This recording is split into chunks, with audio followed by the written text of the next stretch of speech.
better team than we came up and represented ourselves.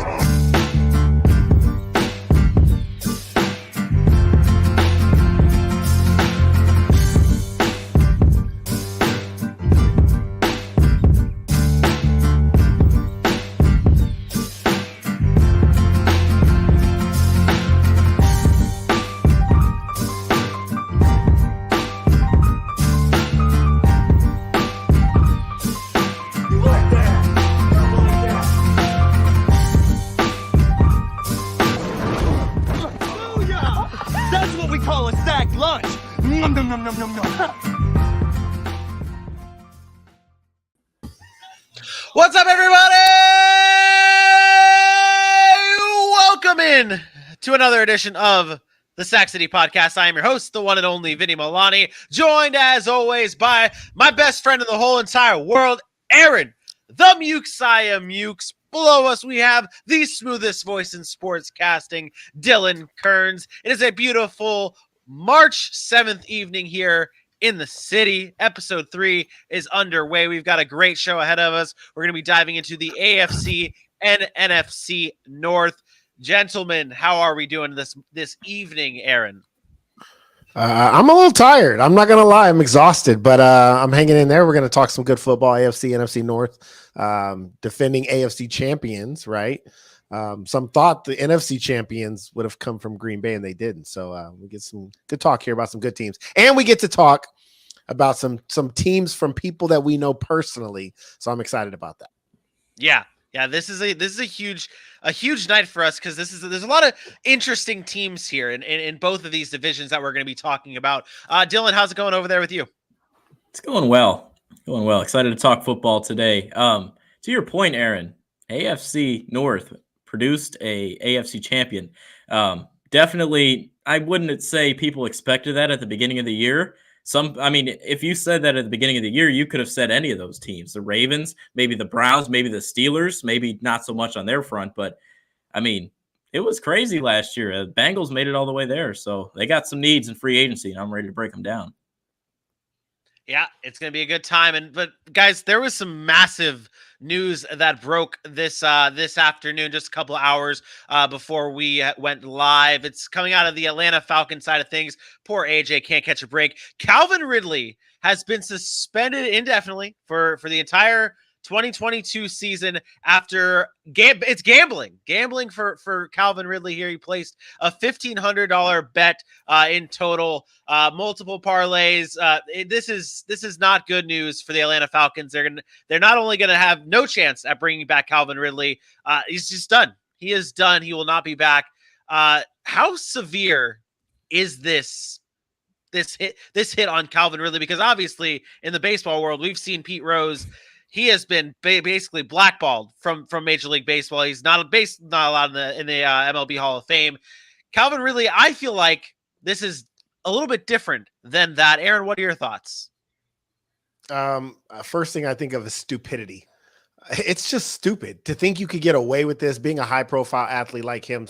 And he was betting on his own team and against his own team or whatever it was he was doing. It's just stupidity to me. He's not the first player in the NFL that's done that. There's been a few other players. There was a player a few years back, I think he was on the Cardinals, that got banned for his season. Yeah, and he wasn't a marquee player in the NFL. So the news came out, it got swept under the rug, and we kept it pushing. But this is a bigger name player in Calvin Ridley, obviously one of the best wide receivers in the football when he's on the field. And then we seen him go away last year with, quote, mental health issues. And then this investigation, and we were wondering why Atlanta hasn't decided to move on from him. Well, they were operating in good faith. The fact of the matter is they knew something was going on. They knew about a possible suspension. And here we are in March, right before free agency, right before Atlanta's got to figure out what to do in the draft. And now they find out that their wide receiver is going to be suspended for the 2022 season.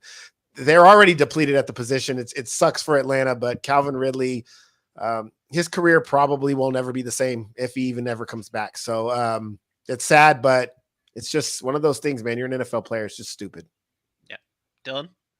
Yeah, definitely crazy news out of Atlanta. You didn't expect that today. And, this is the time that something like that comes out because everyone's curious, right? He sends out a tweet 2 days ago saying football, like he loves football. And then he sends a laughing emoji to all these trade proposals and everyone's like, all right, Calvin Ridley's tweeting he loves football. He's going to come back to football. He's ready to go. So everyone's expecting, okay, Calvin Ridley's ready. So teams start calling. They dive into some inside information. The Falcons not really ready to understand and have those conversations with Ridley, whether he's going to play or not.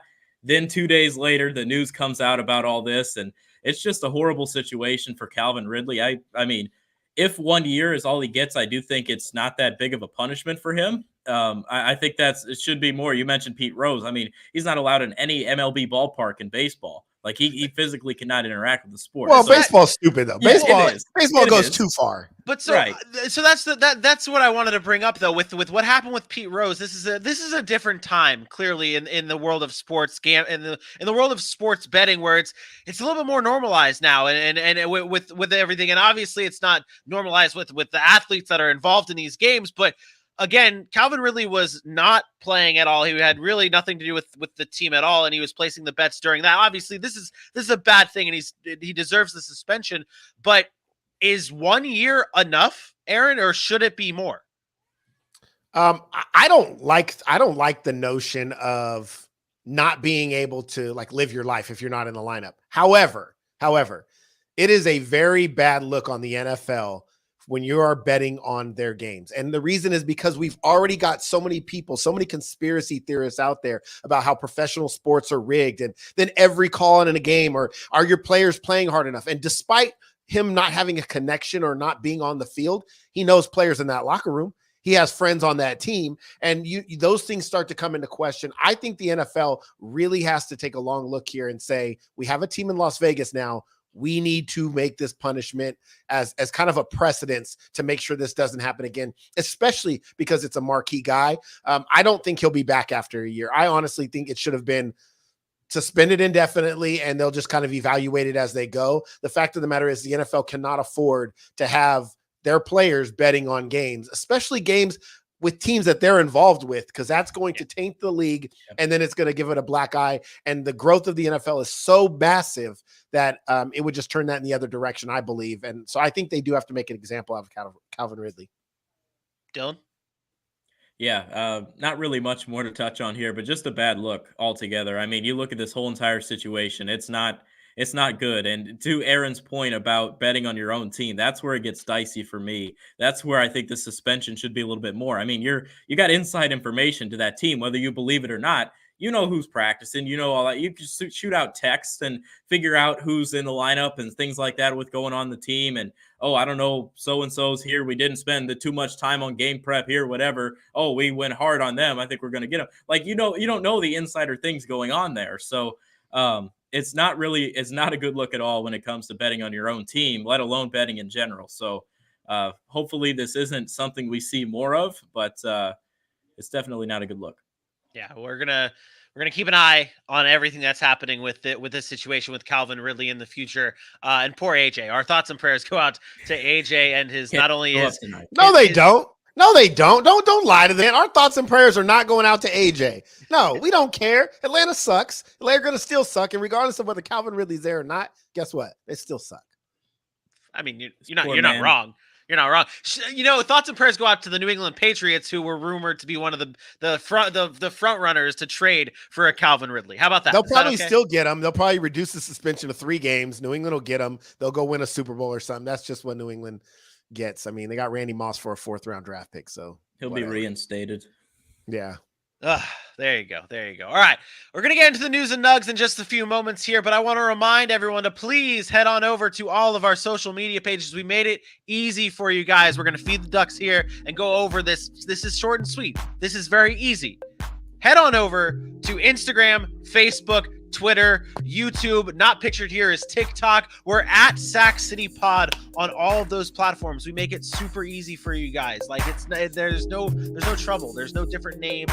It's simple. Head on over to the city, like, follow, share, subscribe, do whatever you can. Our TikTok game is buzzing right now. There's videos after videos after videos on there right now involving free agency. Free agency is right around the corner, ladies and gentlemen. We've got rankings for tight ends. We've got rankings for quarterbacks. We've got rankings for what did AJ do? Wide receivers? He ain't done it yet. But okay. Never mind. Never mind. It'll get there. It'll get there. But just keep checking out on the TikTok page. Make sure you follow and go like some videos. There you go. There you go. And hey, make sure, I said this last week, make sure you guys stitch those videos. We've got rankings coming out. Let us know what you think of those rankings. Stitch the videos. Let us know whether you agree with us or whether you don't, because there's a lot of people that's hating out there. There's a lot of people that's loving out there. Let your voice be heard. Stitch those videos. Let us know. Let's get into the news and the nugs. Tyreek Hill, ladies and gentlemen, he is in discussion with the Kansas City Chiefs to get a new deal. Aaron, should he be the highest paid wide receiver in the NFL? No, he should not be the highest paid receiver in the NFL. He is one of the most elite, but there's a guy in Green Bay named Devontae Adams that deserves that prize. I think Kansas City will pay him and should pay him, but I do not believe he should be the top wide receiver in the NFL. Yeah, nope. I agree with that, especially with Devontae Adams' contract coming up. The Washington Commanders have called literally everywhere about a quarterback. Dylan, do you think that they should be focusing on the draft or focusing on finding a trade partner for a quarterback? I think the draft makes the most sense for them. We saw a little bit of a regression from this team last year on the defensive side of the ball as well as on the offensive side of the ball. They needed to develop a quarterback. You could bring a veteran in, but it might not help this team out entirely. Go ahead and draft a quarterback. Go the whole Heineke Fitzpatrick route. Figure it out from there, but draft, develop. One team that might not have gotten a call from the Commanders is the Green Bay Packers. There are no trade talks between the Packers and Aaron Rodgers right now. They're waiting on Aaron Rodgers to make up his mind. Aaron, where do you think Aaron Rodgers ends up this coming season? I think Rodgers goes to Denver. I know I said that first, and then I thought he'd come back, but Denver's been making a hard push for him. I think ultimately him and Green Bay are going to decide to part ways here. It's inevitable. Aaron Rodgers is going to Denver. James Bradberry of the New York Giants is on the trade block. Lots of reports coming out of New York saying that Bradberry is on the block for cap reasons. Dylan, do you think James Bradberry is not a Giant next season? Absolutely. The Giants, I mean, they're going under a whole new coaching regime, new front office regime. Bradberry was a fantastic signing for them in 2020, almost got them into the postseason. Last year had a little bit of a down year, but not I mean, obviously, it's hard to emulate 2020. Rough year, but he'll be playing for a new team. Lamar, looking for a new deal. The Baltimore Ravens and Lamar Jackson are looking to get a contract extension going on here. Aaron, I got to ask you, man, should Lamar Jackson play this season without a new deal? I don't think so. His playing style, if he doesn't have a new deal, I think he does. I think he should not be playing with his running style. It's tough, but that's the type of quarterback he is. If he gets injured, you never know. The one thing I'll say, maybe as a devil's advocate to that, is it's Baltimore, and they usually take care of their players, and they like Lamar. And even if he got hurt, they probably would still play him, a la Dallas did with Dak Prescott. But if I'm Lamar, I don't trust it. Dylan, do you think he should play? Yeah. To go ahead and play. I mean, I'm always for the players to play. And I mean, yes, he might get a bag, but I mean, you got to think he could, if he has a big year this year. I mean, he didn't have the best year last year. He's banged up, all that stuff. Go out and prove it. Go out and prove that you're a legit quarterback in this AFC, which I still believe he is. But you go out and prove it one more year, that money's even going to get bigger. I worry about that. See, I used to be on that side. He could only go down to me. His money could only go down. Well, that's what I'm saying. I think that I used to think that way as well, where it's like, go out there and earn your pay. You go out there, you earn that shit, you earn that money. But it is your that money could be gone like that, man, in a snap. Like one bad play, one bad move, one bad turn, and Lamar Jackson goes from being the highest paid quarterback in the NFL to maybe not even being tagged and Kirk Cousins. He's not going to. Well, first of all, he's not going to be the highest paid quarterback in the NFL. Patrick Mahomes is the highest paid quarterback, as he should be, or he's going to fall in between Patrick Mahomes and Dak Prescott. And the fact of the matter is that's where he belongs, right? Because he's the next guy up. Aaron Rodgers is going to end up being the highest paid quarterback in football this year when he gets his contract done wherever he's at. And the fact of the matter is Lamar Jackson deserves that. But if Lamar Jackson got hurt this year, he might lose some money. If Lamar Jackson goes out and wins another MVP, he's still not going to make more money than Patrick Mahomes. I'm telling you that right now. That is still not going to make more money than Aaron Rodgers. He's going to fall right in between Dak Prescott and those guys. I say take the money now. Make sure you get it done. The weird thing with this is he has no agent. He's doing his negotiations all by himself. So with players doing their negotiations, I believe teams think they can get over on players in those situations. But we've seen this before with Richard Sherman, who's a really, really smart guy. I think Lamar Jackson knows what he's worth and knows what he's looking for. And I do ultimately think they get this deal done before the season starts. Dylan, do you think he should have an agent through all of this? That's I've always found that to be a little odd. Like I don't know. What are the pros and cons of having an agent and not having an agent? Well, the number one con is 3%. Yeah, you're making so much money. I guess that's the thing. I mean, it really comes down to you. I mean, essentially, right? If you think about it, you're the athlete. You're the one that gets the paycheck. Sure, they could be there for advice and they could help push the needle and certain things like that and really dive into what you could get on an open market and things like that. But if he's interested in staying in Baltimore, I don't really think that an agent's necessary for him. Just keep working through it, and worst case scenario, go hire one and go get paid. There you go. Go get that bag, Lamar Jackson. You deserve it. We're going to talk a little bit more about Lamar Jackson and the rest of the Baltimore Ravens in just a few moments as we dive in to the AFC North. We can't start with the Ravens, though, because they were not the team in the Super Bowl. The team that was in the Super Bowl is the Cincinnati Bengals, and this is what their offseason is looking like with their notable free agents to be, including one, Jesse Bates, the safety, who had I would say a breakout year. He had an incredible year for the Cincinnati Bengals. Dylan, what is the update on Jesse Bates' contract status in Cincinnati? So the Cincinnati Bengals offered a franchise tag to Jesse Bates today, the safety, obviously talented there. To my understanding, it is to go ahead and give him more leeway, more time to go ahead and get that long-term deal worked out. He's going to get paid big money. He's coming off a great year, made plays in the postseason, in the Super Bowl, all that good stuff. And I'm still believing in my source. They're going to be working on a long-term deal, and I would not be shocked if it gets done before the draft starts. Jesse Bates is going to get paid big money. I'm hearing $475 from his father's mouth. So that's what I've been hearing right now. How old is Jesse Bates? Does anyone know that? How old is Jesse Bates? 24. 20. So he's younger. He's younger than Tyrann Mathieu, correct? Oh, yes, definitely. So, Aaron, who would you?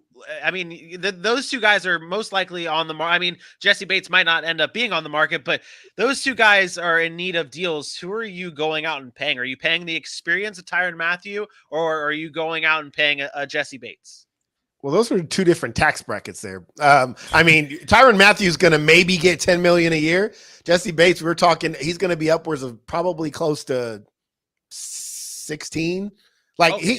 He's going to be an elite. He's an elite safety, and he's younger, right? He's going to be a franchise safety. The fact of the matter is they could not let him hit the free agent market, because the reason you tag a guy like that is because what happens if you don't, and then next week rolls around and the team comes out and says, "Hey, we'll give you 4 years, $80 million right now." Jesse Bates then has to start thinking, "Man, I love Cincinnati, but this team's going to offer me this," and then Cincinnati has to match that. It's easier for Cincinnati to just tag him and say, "We'll use these next couple of months to work out a long-term deal." I'm of the mindset, depending on where you're at with your team, if you have a veteran team that's really, really close, maybe you go out and pay Tyrann Mathieu for a year or two, so you're not invested in a guy long-term. But if you have a young team like Cincinnati does with that type of defense, who kind of overachieved this year, let's be honest, they did with the names that they had. I think you go out and pay a guy like Jesse Bates and you get him locked in for a long-term deal.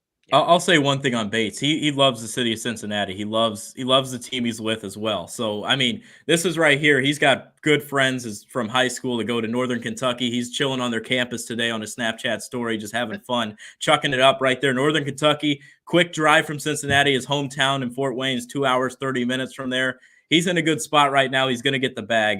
That's why I firmly believe he loves Cincinnati. He loves where he's at.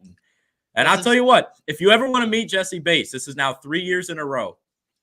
Late July, he plays in a softball tournament at Turner's in Fort Wayne, Indiana. He plays. Now, he's only a DH, so he doesn't get hurt out in the field. But that dude literally plays and hits moonshots. He's there 3 straight years. So you want to meet him, go late July to Fort Wayne, Indiana, and shake his hand. So if you want to go with the groupie, Dylan.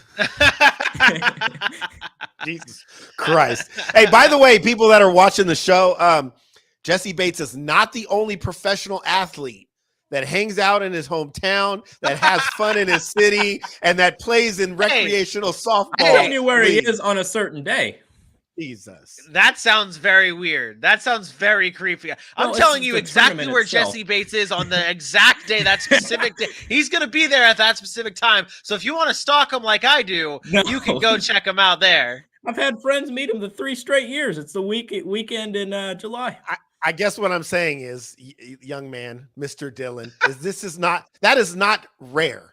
That is something that a lot of professional athletes do. I used to play with Mike Bibby and Andre Miller at 24-hour fitness, playing basketball during the summer, during the offseason, these professional basketball players at 24-hour fitness. So Jesse Bates is a good dude. He gives back to he loves to be in his hometown. All that stuff is true, but let's not act like it's something that not many others are doing, because it happens all the time.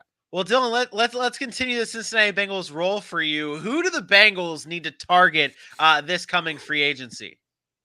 Yeah, I'm going to start. I mean, we all know it, right? The offensive line. I'm going to go. They already drafted a number 1 a pick in the first round and from Alabama lineman, Jonah Williams. Get some more Crimson Tide on their offensive line. I'm going to go with Cam Robinson, left tackle. I mean, Cam Robinson, what more do you want out of a guy? I mean, he's a left tackle. He came off an ACL injury in 2018, bounced back nicely in 19. As you see right there, 1 sack allowed in 2021. Just a great year and a prove-it year where he needs that contract. Jaguars could still tag him. They got another day to decide that. But if he's available, he's someone that they need to look at big time. I mean, you could have mentioned the Teron Armstead if you wanted to, a big tank on the outside, but I say Cam Robinson's a younger fit. He could slide over to guard if you want to keep Williams on the outside, or just figure out what you want to do there. But that's nice protection on the left side of the line. I should have kept my question to myself before the show. Dylan already answered my question, even though I asked him that. I told him I'm going to ask you this question on the show, and then he just because that's the biggest thing though. You bring up Cam Robinson, and I remember last week when we were breaking down free agent fits, and I brought up Allen Robinson to the Las Vegas Raiders, and I said, oh yeah, obviously they're going to try to go after like a Devontae Adams or a Chris Goddard, but I don't think that they're going to be able to. I don't think that's realistic. Is Cam Robinson more realistic for the Cincinnati Bengals than a Teron Armstead? Yes, that's what I was going to go to. I was going to say he's more realistic because, like I said, they're still working on that contract extension for Jesse Bates. They're not going to throw all their eggs on an old left-handed or left tackle in Teron Armstead, who's very good at his job. He's old. He's on the outside. He'll be a brick wall to where no one will get past him, especially in that division with all the pass rush help. But I mean, you look at Cam Robinson, that's just a realistic fit, someone that isn't going to command a ton of money. He'll make his money, but it's going to have you enough to where you can still allocate your free agent spendings elsewhere. Aaron, you were this is one of your themes last week, was just offensive line, just trenches. We start things off with the Bengals, and that is the biggest thing, right? Absolutely. I mean, you saw the Super Bowl. There was no debate. If Dylan had picked anybody other than an offensive lineman, I would have went at him today. So the fact of the matter is the Bengals need offensive linemen. They need them bad. Going Cam Robinson still gives them the flexibility to add some other depth pieces on that line because they have a ton of cap space, and the NFL just raised the cap another $25 million for 2022. So I think the Bengals are going to spend this offseason a lot like Kansas City did last offseason, and you're going to see a revamped offensive line either through free agency, via trade, and in the draft. And they're going to try to protect Joe Burrow, add to that running game, and then, add some key pieces on defense and try to get back to the Super Bowl. Every pick for the Cincinnati Bengals this coming draft will be an offensive lineman. You heard it here first. Book it. They're going to just go all 7 rounds and draft an offensive lineman. That's realistically what they need to do. Let's go to our next team. And I'm just kidding. It's the Pittsburgh Steelers. And Aaron, this is I don't want to say this is your team because I just basically pick people's teams, but one of the highlights of the last season was when you went on the air and you just said, Pittsburgh Steelers, you guys suck. You flat out suck. You're a trash team. And maybe you didn't say that word for word, but you did say they sucked. These are their upcoming free agents, including a Ben Roethlisberger, who is a free agent, even though he did say that he retired. I mean, who knows? Who knows with what these guys do? But Aaron, who is the most important player here on this list for the Steelers? Well, I mean, that's probably not a fair question. The answer is Ben Roethlisberger, right? He's the quarterback. He's been a 2-time Super Bowl champion or whatever. Yeah, obviously, he's the most important player. But I'm focusing on the offensive line because that's the weakness they had all season long. Losing a guy like Trey Turner will hurt. He's been in the league a while. They're obviously going to have to add some pieces there. So losing offensive linemen and then their quarterback, Pittsburgh's got a tough offseason. I think it's going to be big for them, big for Mike Tomlin to see which way they go, both in the draft and free agency, to see if they can turn things back around. Steelers, they're probably one of the most interesting teams this offseason with all their moves and whether they go with Mason Rudolph, whether they draft a quarterback. But, Aaron, I'm going to continue with you here because this seems to be your it's not my team. I know. The Steelers, do it. Hey, they sucked in 2021, and Mike Tomlin did a hell of a job because they had no business being in the playoffs. I'll say that till the day I die. Till the day you die there. But he is the best coach in the NFL. And you can go check that out on our episode of our Friday episode of Fun and Games Friday, which is out now on all podcasting platforms where we ranked and tiered up the NFL coaches. Aaron, who is the one free agent target that the Steelers should be going after this offseason? We mentioned Trey. We mentioned Trey being gone. It's easy for me. One of the best guards that's available, and that's Brandon Scherff from the Washington football team. Brandon Scherff is one of those just tough, physical. He fits the mindset of a Pittsburgh Steelers. Over the years, we talk about how physical the Pittsburgh Steelers offense used to be. This is a guy that can dominate in the run game. He doesn't miss blocks. Like this guy has been praised by many, many players around the league about blocks he's been able to make and how he just doesn't miss blocks. He is one of the more physical offensive linemen. They could boost up that interior offensive line and allow Najee Harris to get going again. He ran for 1,200 yards with that atrocious offensive line. Imagine what he can do if they get some pieces in front of him. To me, it's Brandon Scherff, the best guard available, in my opinion, this offseason. So they got to shore up that offensive line. And that was the theme all last season as well with the Pittsburgh Steelers, was just the fact that their offensive line was not good. That was it's in your a theme for most bad teams, right?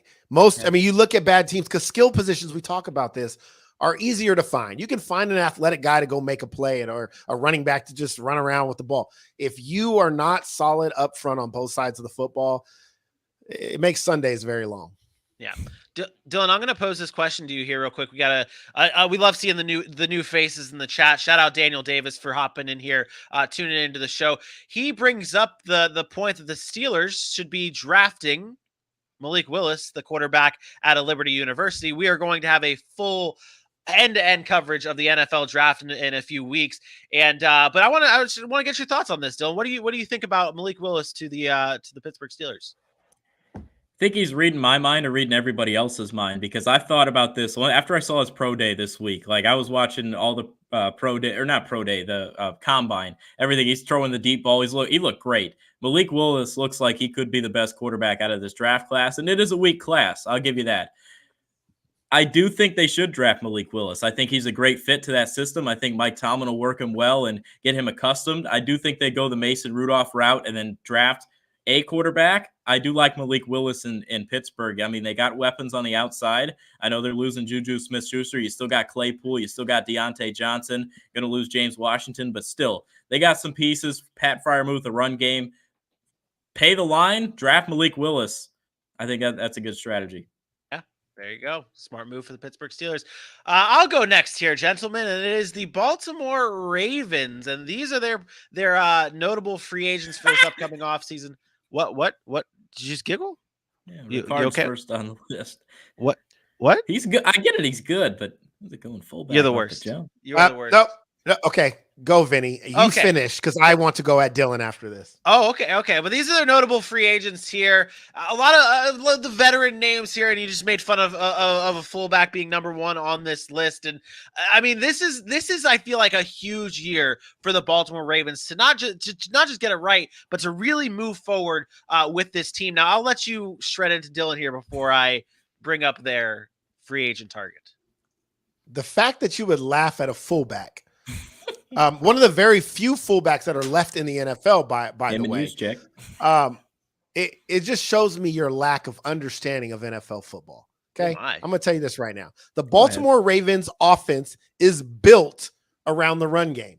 Their run game is predicated on having a guy like Patrick Ricard in their backfield. He's been the best fullback in football for a number of years, and he's gone not even talked about. But the fact of the matter is they rely on him a lot.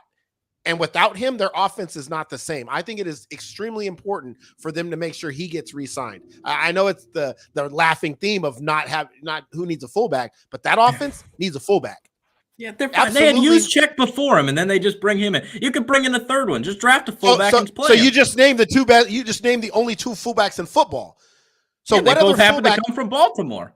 They both happen to be really, really good at what they do. Because is that the case, or is it because they get paid because they're in a system that flashes their only talent, which is the fact of the matter is those type of players aren't coming up in college, aren't coming up in high school anymore, so they don't exist. So when you get a player like that, those players are valuable. You can't just let them go away, because I tell you what, if Patrick Ricard gets released, go let Patrick Ricard play in Tennessee in front of Derrick Henry and see and he's already dominant, and see what that does for their offense. Like, he is extremely versatile, and yes, he's a fullback, so I get it. He's not glamour and glitz, but the fact of the matter is they need him, and if they don't re-sign him, Baltimore's making a huge mistake. Fullback's a need, not Ricard.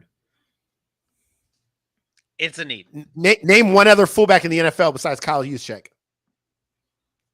Thank you. The dude at the Chiefs. Come on, man.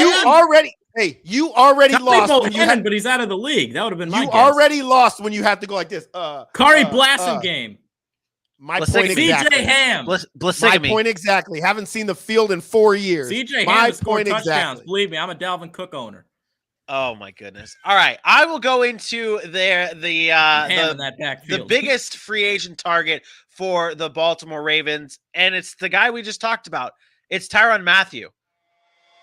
What Tyrann Mathieu brings to the table here for any team really is he is a game-changing type safety, and I talk about this being a big season for the Baltimore Ravens to get it right, to get to that next level. They got to find that missing piece, and I really do think Tyrann Mathieu can be that missing piece for this defense. He's a leader, he's a baller, he's a gamer. Go get you some Tyrann Mathieu, Baltimore Ravens. Boom. There it is. I'm hoping to get this Baltimore Ravens one right, because last year I was preaching and begging for Allen Robinson to become a free agent so that the Ravens can get Allen Robinson. He did not. It didn't work out that way, and I'm just hoping he might be going there this year. Yeah. But Tyrann Mathieu is the guy. And last week I was 1 for 2 with my free agent picks. I got blasted for the Mike Gesicki one, and then the Allen Robinson one was okay. Is this one an okay pick, Aaron? First of all, Dylan, CJ Ham has 2 career touchdowns. So yeah, I remember both. and yes, Vinny, I actually really, really like this pick. He's a veteran into an already veteran group. Dylan had talked about the defense of Baltimore being older last year, and it showed a little bit, right? They started to get shredded a little bit in the back end. Now we know they lost Marcus Peters. We know they lost Jimmy Smith was hurt. They had some other guys hurt in the back end. So I think bringing a guy like Tyrann Mathieu almost similar to what they did when they brought in Eric Weddle. But Matthew's still only 29. He still has a lot of good football left in him. He kind of turned his image around. I think he's a really, really good fit in Baltimore. I think he fits that style of play. I would love to see, I'm not going to call him the Honey Badger. He doesn't go by that anymore, but I would love to see him in Baltimore. If the Ravens were to get a Tyrann Mathieu, do you think that gets them over the hump, Dylan? Do you think that gets them over the hump and into the conference championship game and possibly the Super Bowl? Oh, no. No, they have some other needs they need to fill. Yeah, fair enough. Yeah, fair enough. I don't think the Ravens are Super Bowl contenders. Their defensive line needs a lot of work. Patrick Queen's a beast on their linebacking core, but their D line could use some help. Obviously, Calais Campbell being a free agent, he's older. They're going to have to get that pass rush going. They're going to have to shore up that offensive line, and obviously they need to get their running backs healthy. And they still need playmakers on the outside. I know we love Rashad Bateman and Hollywood Brown, but the fact of the matter is they still were not as productive as we would like them to be. And I still think it has a lot to do with the way they run the offense. Hollywood was good for a stretch last year. I'm a believer the offense needs to change. Yeah, I truly believe that. I agree. Get Mark Andrews more involved. I don't know about that. How much more involved? Yeah, he's the damn number. He's tight end 1. More consistency, like legit. Like the dude has 5 catches and he'll go a game with 2. This is what y'all clowns were saying when you didn't want to trade me for Mark Andrews is very, very consistent. What's not consistent is that offensive play calling and what they're doing schematically. It's never been what they promised it would be. They said they were going to revolutionize offensive football. I still have yet to see that. And Lamar Jackson's been amazing, but they haven't revolutionized anything. There is no revolution in Baltimore. One last team in the AFC North. It's the Cleveland Browns. Oh, do they stink? Not really. They're not a bad team. They're not where they used to be, but they still just have that stench around them. These are their upcoming notable free agents, headlined by Jadeveon Clowney on the D line here. They obviously still have Myles Garrett, but Aaron, who is the most important person on this list? I'm actually going to go with Malik Jackson. Their interior defense. Malik Action Jackson. I was going to go with the linebackers, but I do think they got some young guys that can come in and maybe get better. But I'm going to go with their interior defensive line. Cleveland's defense has a ton of talented names, right? All of those guys, Denzel Ward. They're loaded on defense with names, but they've just continued to underachieve year after year.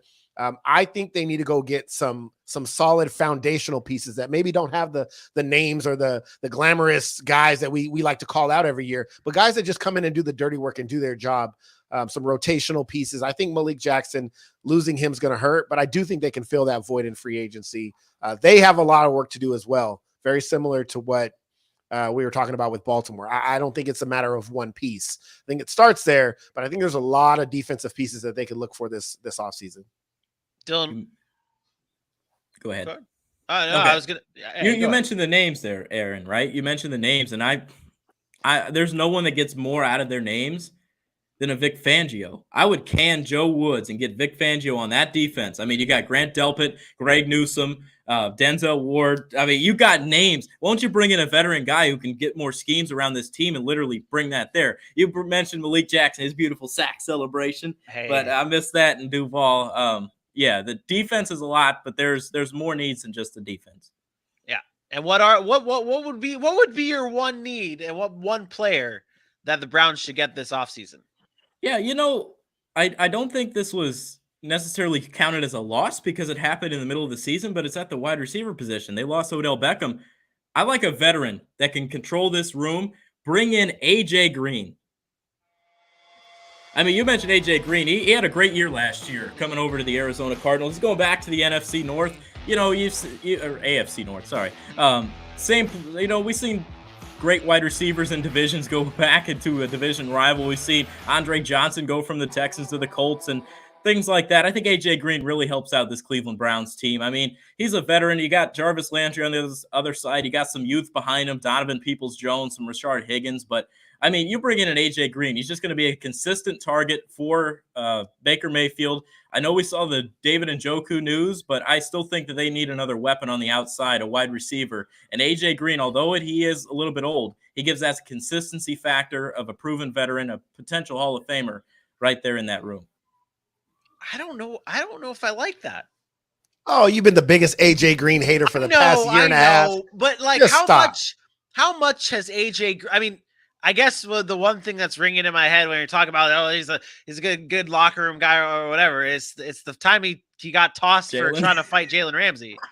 Like, I mean, this dude, like, obviously, like, fights don't, like, that doesn't make him by that type of player. But, like, to me, I just don't see, and maybe it has to do with the quarterback position. I don't want to keep harping on the quarterback position in Cleveland, but maybe it's whatever wide receiver comes in here doesn't matter to me until they move on and go to the next step at the quarterback position in Cleveland. Because I really you can bring in like AJ Green, or I the first person I thought of here for Cleveland was like a Christian Kirk too.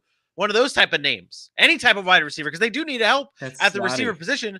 But it's like whoever comes in, it's not going to matter because they don't have someone who's going to be able to get them the ball. Yeah, they do.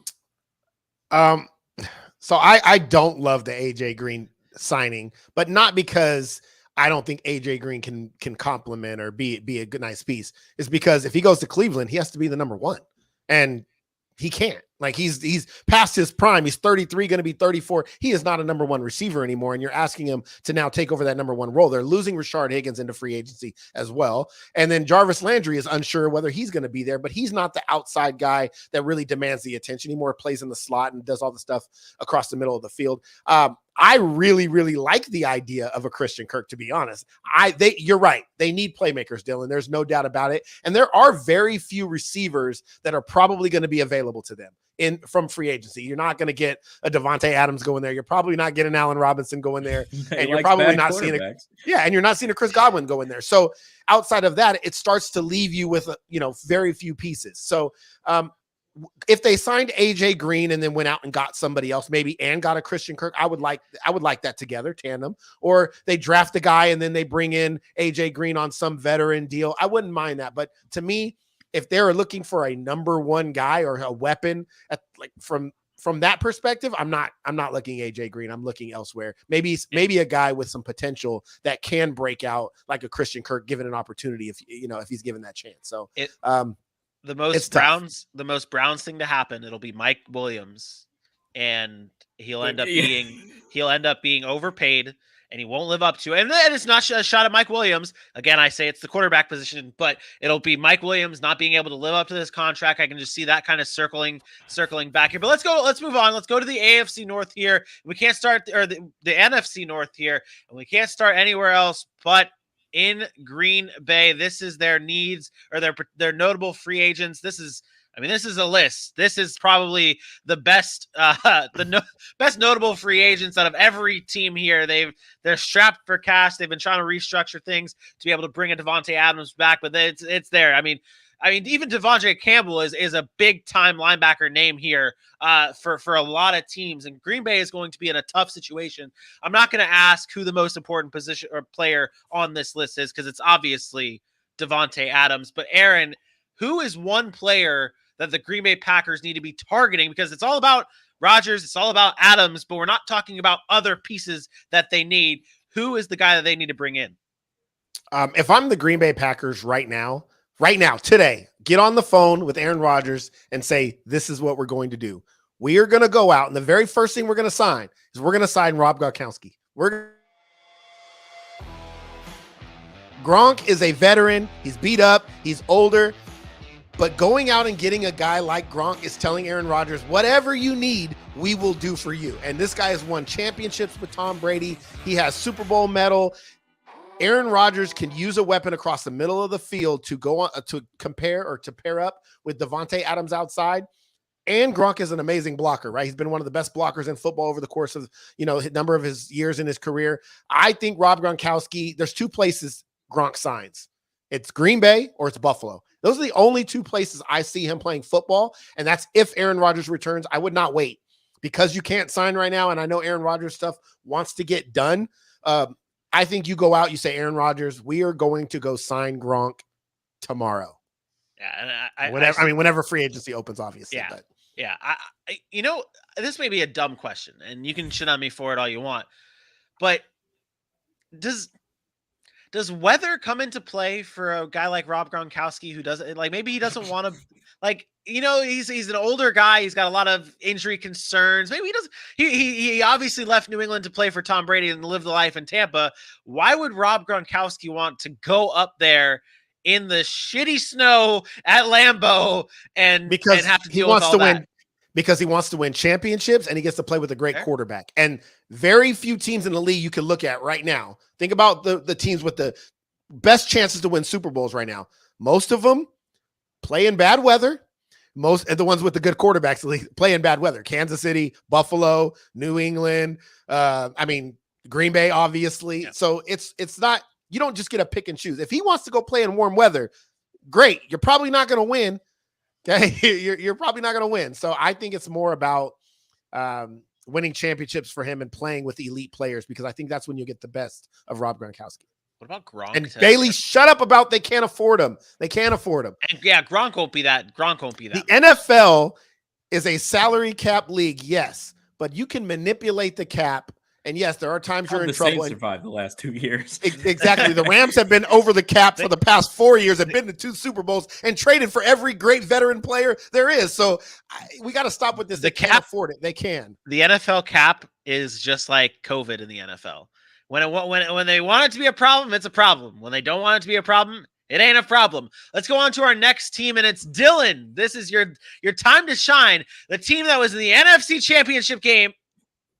Oh, they weren't in the NFC Championship game. Pretty bold takes. I'm sorry. Bold. Yikes. I can't wait to the start of this season so we get more bold takes. But it's the Minnesota Vikings here. Their list consists of a whole lot of defense that are their notable free agents here, including one Anthony Barr. I would say that would probably be the most important person on this list here. But Dylan, you're a big Minnesota Vikings guy. What are you giggling about? What are you giggling? I never heard of Alexander McKenzie. What? Oh, is it It is Mackenzie Alexander. Oh, I didn't catch that either. Go ahead. Ah, what a guy. What a guy. All right, Dylan. Well, Mr. Funny Bags over there. Who do the Minnesota Vikings need to target this free agency class? Yeah, it starts at the cornerback position. They went out and signed Pat Pete. They had the young corners of Cam Dantzler and Jeff Gladney. Well, Gladney now on his way out of the league. He had a off-the-field issue. Dantzler had a pretty good year, but that cornerback room is thin, and I think they should throw all their eggs into one basket and go get Charvarius Ward, corner from Kansas City. I mean, Ward's just going to make an immediate impact on this team. You talk about a true number one corner on the outside. I mean, he was so good for the Chiefs in their success on the defensive side of the ball. You know how the Chiefs defense struggled at times, and then they finally figured themselves out late in the year. Well, Ward has just been an absolute beast in that secondary for them. And, they lose a Patrick Peterson veteran type. Ward, although he's not the oldest player in the league, he's also not the youngest. He can come in and he can help out these young corners a little bit as Dantzler gets his feet more wet in this league. And, I mean, you put Ward on the outside, he could really make some plays. And that's a division that still has some wide receiver talent if you look at the speedsters of Darnell Mooney and whatever Green Bay decides to do. And I'm on Ra St. Brown. I'm on Ra. That's my guy. That's my dude right there. I like that pick. I don't hate that pick. Aaron, are you okay with that one?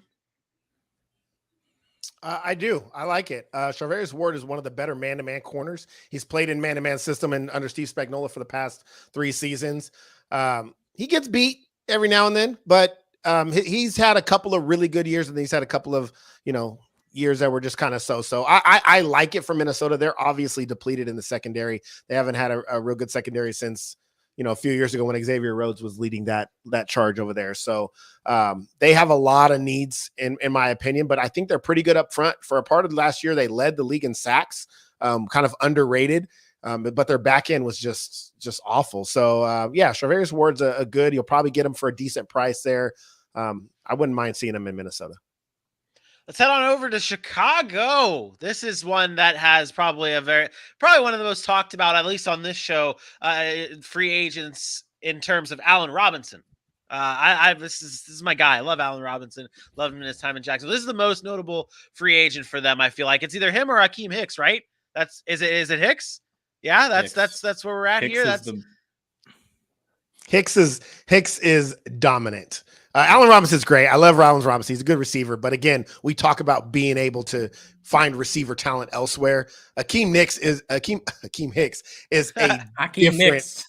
is a difference maker on the defensive side of the football field. When he's off the field, look at the way their defense plays versus when he's on the field. It's such a big difference. I think he's the biggest loss there, but I also don't think they re-sign him. So, yeah. Akeem Hicks has been one of the most underrated defensive tackles in the league for a long time. I mean, like you said, when he misses games, they get gashed on the run, that Bears defense. And, I mean, they lose. I mean, they freaking lose games bad. That's whenever everyone's like, oh, geez, the Bears just got shit pumped. Well, Akeem Hicks isn't there plugging up the middle. Or otherwise, oh, the Bears lost 17-14. They only made it on the other team's past another team's 55 times. Like it's the games where Akeem Hicks is there where they're not giving up too much defensively. So, I mean, he's just a big run stopper and makes a lot of plays for that defense. And when they lost Eddie Goldman to COVID that year, They really showed when he missed games as well. So Akeem Hicks is a huge piece of that defense. He's going to be great somewhere.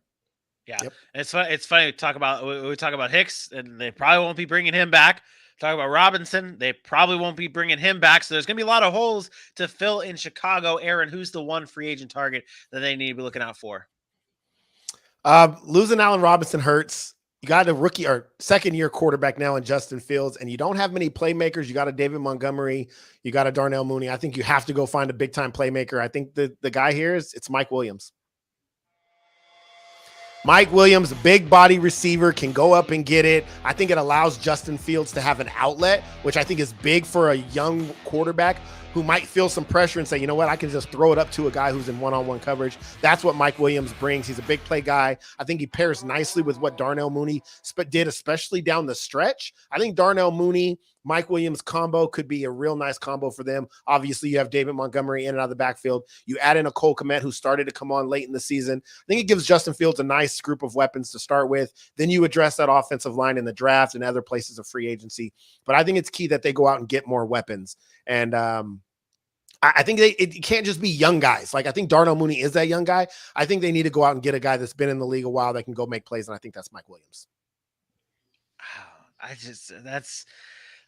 think is it wrong to say that he's got to go somewhere, Vinny? He's got. I mean, you. I'm asking, no, shut up. I'm not even going that route. Is it fair to say that Mike Williams and Allen Robinson play a similar style at receiver? Yeah. Okay, that's what I was looking point, for. Bad ball, thrower, catcher. Fair, but you're not going to pay as much for Mike Williams as you would Allen Robinson, in my opinion. I think Mike Williams is overpaid. Mike Williams is not going to – I think people that think Mike Williams is going to garner this big-time 4-year, $80 million contract, I don't think that's happening. I know so people think it's happening. You're thinking teams are looking at the overall resume as opposed to what they just recently did, because that's what it comes down to when you're looking at Allen Mike Williams had an amazing year. Mike Williams had an amazing year, and he got 1,100 yards. Like, his amazing year was 1,100 yards and 9 touchdowns. That's not $20 million a year money. No. But what I'm saying is if you look at Allen Robinson, he did not have a good year at all. So you would think that Allen Robinson would get less money than Mike Williams, who had a good year. So that's what I'm saying here. No. The difference is Chicago is not going. They've already had Allen Robinson. They're not going to pay Allen Robinson $15 million, $14. They're not going to pay him at all. We're talking about as a whole here. At the end of the day, when Mike Williams gets his contract and when Allen Robinson gets his contract, is it going to be Allen Robinson that gets more money, or is it going to be Mike Williams? I don't know that I can answer that question. From Chicago, I know Mike Williams would get more money. Because Mike Williams is going to get more money because he's going to be overpaid. I mean, he's coming off of 1 year. That Chicago has already seen what Allen Robinson has given them. They've already had their dispute. We're talking about as a whole. Had 1 year. Mike Williams has had 1 year, right? You cannot overpay these injury-prone guys. What did Will Fuller do this year? He played 25 snaps, caught 4 for 27, and collected his bag. I mean, you can't overpay these guys. Same with Corey Davis. Look, paying him right here, I'm going to call. You're not telling us anything we don't know, but somebody's going to. Hey, I'm going to make a Bears fan mad right now. You pay him, you're getting Cam Meredith again.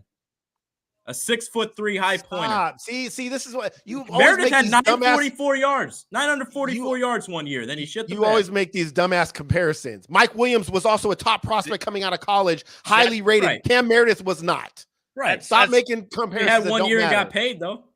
You know that's why I get so afraid to make comparisons, because I don't want to sound like Dylan when he makes his comparisons. Let's move on to our final team here, and it is the Detroit Lions. We put Dan Campbell in the good category for coaches in the NFL, above average, above not yet proven. We put him in the good category, so we can see the Lions take a step forward next year. But these are notable free agents listed, headlined by Charles Harris here. Really, there's not really any headline here, but I mean, who am I to say who the headline actually is for the Detroit Lions in free agency? Why don't we send it over to our guy, our dude, Curtis Steele from Lions on the Prowl. Curtis, what is the biggest free agent name, notable free agent on the Lions list? What up, though, Sac City Pod, man? Congratulations to you guys on your new venture. You asked me who do I want the Lions to keep in the fold when the upcoming free agency starts here in a few days? And I have to say it's safety Tracy Walker. Big dude, 6'1", 206 pounds, had a career year for the Lions last year. The other team in tackles at 108.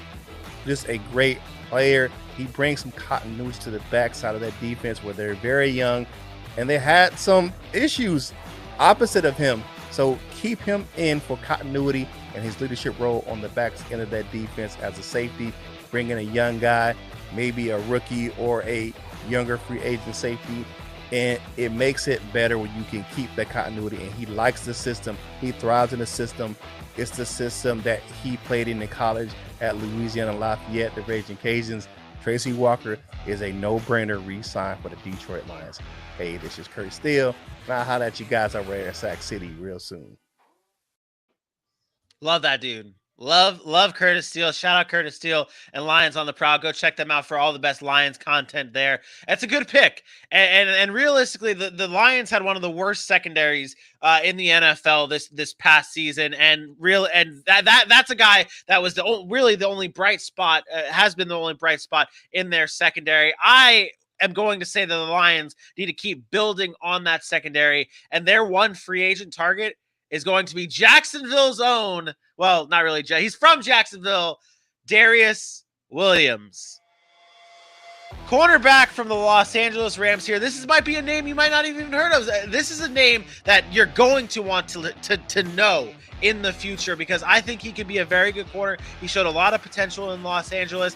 The new GM over in Detroit, Brad Holmes, knows this guy very well. I think that he is going to be a good fit on this Lions team. They desperately need secondary help, and Darius Williams can supply that. Obviously, he's coming off of a big year, winning the Super Bowl. He's got that experience. He's played alongside Jalen Ramsey, being able to pick his brain. I think Darius Williams is a slam dunk signing for the Detroit Lions. I like it. I mean, if you looked in the show notes on the team needs, I put D-line, linebacker, and DB, because their defense sucks, right? They need help on all three levels. With a team like this, it's hard to pick one guy, one spot, right? Because yes, we could talk offense as well. We could talk wide receiver, we could talk offensive line, obviously quarterback. There's so many needs, but you have to start somewhere. Getting a guy like Darius Williams will help that. You line him up across from what's their other corner, Okudah. Hopefully he can get things going. I know he's been kind of struggling out of the first couple of seasons, but hopefully he can get things going and add some pieces the rest of free agency and in the draft. This is a team that just needs to get as much talent as possible. I'll counter here. I do like the Williams pick, but I think I want to throw a different name out there that could help. Depends on if he wants to suck again or not, because he sucked at every place he's been. Kyle Fuller. You mentioned a cornerback right there. Kyle Fuller, I think he could help out a young Okudah. Come into that room, just showcase what it takes to be a professional, help out young corners on this team, because it's a young defense too. It's not they're bad, but they're also young. So adding a veteran corner like a Kyle Fuller, I think, would be a better move. But I still like the Williams pick because that's why I don't love it. Talented where he is. Why? Like, if I'm Kyle Fuller, I'm not going to waste my way in Detroit. Well, that's what I was like. And if you're Detroit, why do you want to pay a veteran like that? Really? Because he can help Jeff Okudah. But the thing is I when I'm making these picks, I'm trying to think of the most realistic pick as possible. Who's going to want to go to Detroit? And with Brad Holmes there as the GM from Detroit, Darius Williams might want to link up with him again. And I think won a Super Bowl. I mean, you saw what Kyle Fuller did to Jalen Johnson, though, in 1 year. Hey, Darius Williams got to be there with Jalen Ramsey, just won a Super Bowl. We got to give him some credit. Maybe he's that veteran leadership. I know he's still young, but I don't know. I just don't like bringing those older guys into the fold for a team that's so far away. Like, I get if you're just solely focused on, hey, we want to make Okudah the guy we drafted him to be, then I understand that for sure. But if that's their mindset, great. If not, then I would probably look elsewhere. That does it, though, ladies and gentlemen, for another episode of the Sac City Pod. That was our AFC North and NFC North off-season outlook. Tune in on Wednesday. We'll be back again for another edition. We'll be covering the AFC South and the NFC South live at 8 p.m. Eastern Time, right here on YouTube, right here on Facebook, and right here on Belly Up Sports TV. For my best friend, Aaron Mukes, for the smoothest voice in sportscasting, Dylan Kearns, I am me. We will see you Wednesday. Peace out. Bye.